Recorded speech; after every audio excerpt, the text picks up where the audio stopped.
র্যাবের যে dog squad তারা কিন্তু আসলে ভিতরে পরিদর্শনে গিয়েছেন এবং যে নিরাপত্তা ব্যবস্থা সেটি কিন্তু জোরদার করা হয়েছে। যদিও এখানে যে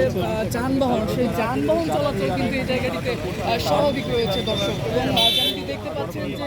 বিভিন্ন যানবাহন সেগুলো কিন্তু আসলে এখানে চলাচল করছে। তারা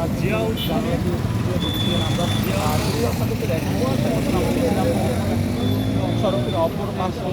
আশপাশে যারা ছিলেন তারা কিন্তু এই তারা উপস্থিত রয়েছে তো তার সাথে যে গণপ্রজাতন্ত্রী বাংলাদেশ সরকারের প্রধানমন্ত্রী তারেক রহমান তিনি তার বাবা ও মায়ের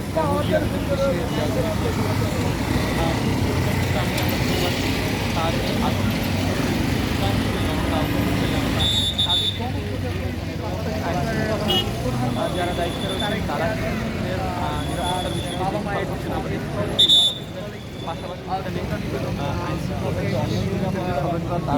কিছুক্ষণ আগে তার সাথে যে মন্ত্রিপরিষদ সদস্যরা রয়েছেন তার সাথে কিন্তু একে একে ভিতরে প্রবেশ করেছেন, এবং এটিকে কেন্দ্র করে এই মুহূর্তে যেমন দেখতে পাচ্ছেন যে আসলে পুরো চারদিক এই বিষয়টিকে কেন্দ্র করে যে কঠোর নিরাপত্তা ব্যবস্থা জোরদার করা হয়েছে। এবং সরকারের প্রধানমন্ত্রী তারেক রহমান তিনি কিন্তু জিয়া উদ্যানের ভিতরে প্রবেশ করেছেন। জিয়া উদ্যানের বাইরের যে প্রবেশপত্র রয়েছে সেই প্রবেশপত্রের সামনে পরিষদের অন্যান্য যে সদস্যরা রয়েছেন তারা সেখানে মির্জা ফখরুল ইসলাম আলমগীর তিনি কিন্তু সেখানে এসেছেন। তাকে আমরা জানিয়ে রাখি আমরা দেখেছি যে অন্যান্য যারা রয়েছেন তাদের সব থেকে ভিতরে প্রবেশ বাংলাদেশ সরকারের প্রধানমন্ত্রী তারেক রহমান তিনি জিয়া উদ্যানে প্রবেশ করেন। এই মুহূর্তে তিনি জিয়া উদ্যানে প্রবেশ করেছেন এবং তার যে বাবা ও মায়ের কবর রয়েছে তিনি জিয়ারত করছেন। দর্শক, গণপ্রজাতন্ত্রী বাংলাদেশ সরকারের প্রধানমন্ত্রীর যে প্রথম কর্মদিবস যে সূচনা সাভারের স্মৃতিসৌধে শহীদদের প্রতি শ্রদ্ধা নিবেদন শেষে তিনি যে শেরেবাংলা নগরের জিয়া উদ্যানে এসছেন প্রধানমন্ত্রী তারেক রহমান, এবং এই মুহূর্তে ঠিক যেমনটি দেখছেন যে আসলে তার আশাকে কেন্দ্র করে যে নিরাপত্তা ব্যবস্থা সেই নিরাপত্তা ব্যবস্থা জোরদার করা হয়েছে। এবং এর আগে যদি আমি আপনাদেরকে জানিয়ে রাখতে চাই যে তার সাথে কিন্তু তার যে মন্ত্রী পরিষদ রয়েছে, বিশেষ করে যদি আমি বলতে চাই যে স্থানীয় সরকার মন্ত্রণালয়ের মন্ত্রী গণপ্রজাতন্ত্রী বাংলাদেশের মন্ত্রী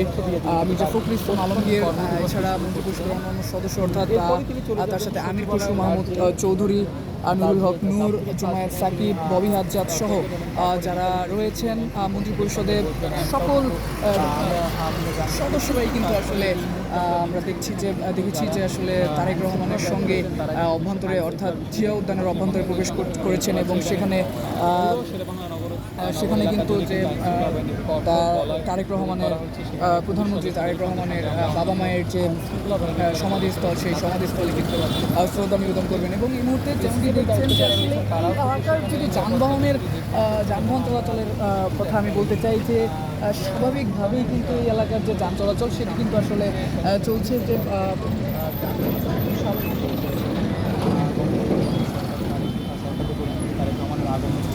বলা চলে যে আসলে প্রধানমন্ত্রী সড়কের যে যান চলাচল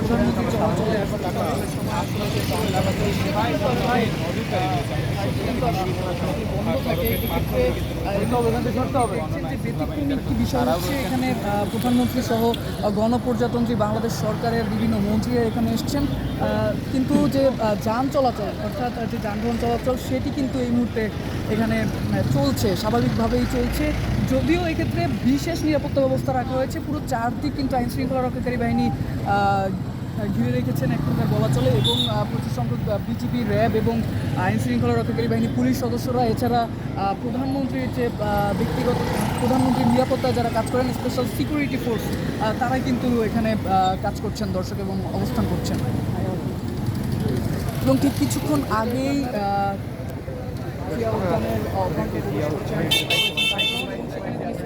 করবেন এবং পরপরই তিনি বেলা 3টা নাগাদ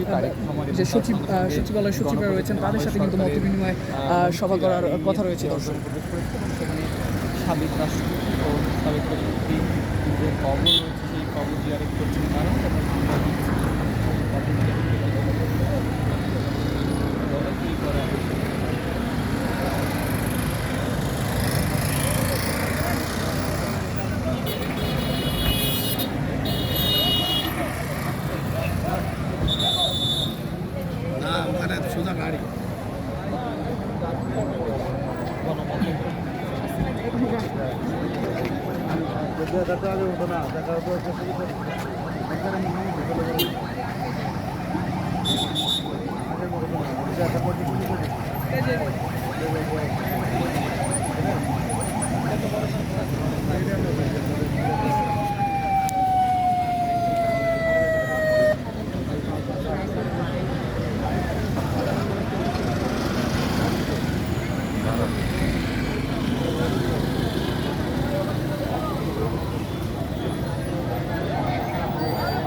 এটা এমন জায়গায় রাখছে তো দেখাই যাবে না। কিছুই দেখা যাবে না।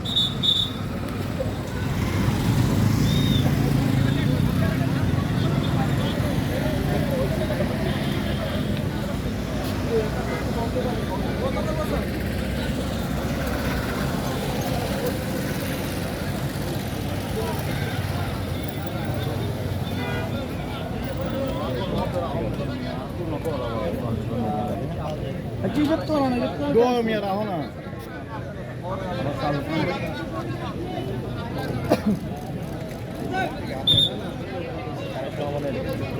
সবাই এই তো মাত্র উনি বের হয়ে যাচ্ছে জিয়া উদ্যান থেকে বের হয়ে সাধারণ মানুষ প্রকৌশলীরা তাদেরকে হাততালি অভিবাদন জানাচ্ছেন নবনির্বাচিত প্রধানমন্ত্রী তারেক রহমান। তার আশপাশে আমরা যদি দেখি সেনাবাহিনী আপনি কখন যাবেন যে আপনি নিয়ে আসেন দলের যারা সদস্য রয়েছেন তারা রয়েছে তিনি হাততালি দুই পাশে অভিবাদন জানাচ্ছেন। তিনি ঠিক আছে নিয়ে আসে উনি বলেন যে আমি যে আছে আমাকে কাজ করে আপনাদের সাথে জানাচ্ছি তার আগে পিছনে আমরা দেখছি যে ঠিক আছে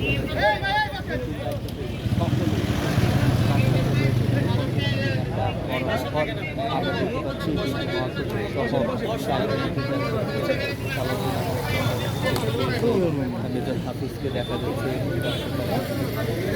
তো তারেক রহমান এই যে তার দুটি কর্মসূচি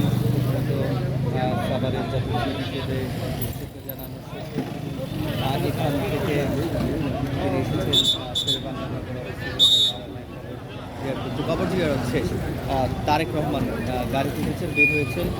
তিনি যাবেন এখন সরাসরি সচিবালয়ে সেখানে ক্যাবিনেট সভা হবে ক্যাবিনেট সভা শেষে কী সিদ্ধান্ত আসে সেখানে সে জানা যাবে এবং আশপাশে যারা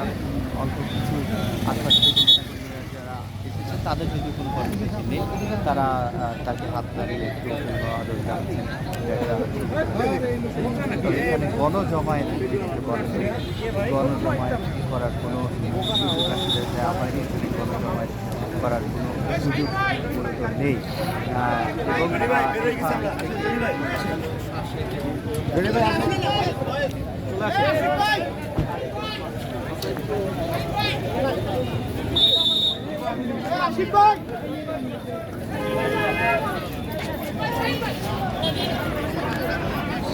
এই সামনে গাড়ি ছাড়াও।